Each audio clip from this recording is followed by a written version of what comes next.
Ang EDSA Rehabilitation naman mga kabrigada sisimula na sa Hunyo.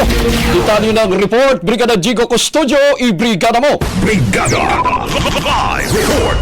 Sisimulan na ngayong Hunyo ang planong rehabilitasyon ng EDSA. Ayon kay Transportation Secretary Vince Dizon, tatawagin itong EDSA Rebuild dahil bahagi ito ng Build Better More project ng administrasyon.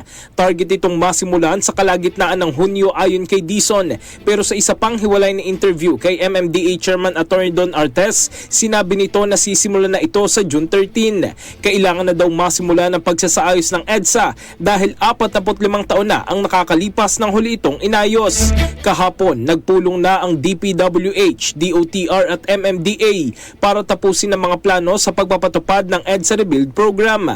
Kabilang sa mga tinalakay ang schedule, traffic management plan, mitigating measures at augmentation para sa public transport. Sa Lunes, target na ilatag ng MMDA ang mga kaukulang mitigating measures kasabay ng pag-arangkada ng simulation para sa traffic management plan. Samantala, maglalaan naman ang pamahalaan ng 2 linggo para simulation ng traffic management sa EDSA. In the heart of changing lives, ako si Brigada Jigo Custodio ng 15.1 Brigada News of Manila, The Music News Authority. Brigada Balita Nationwide. Ang bahaging ito ay hatid sa atin ng NutriCleanse Herbal Capsule. Linis tiyan, sexy tiyan.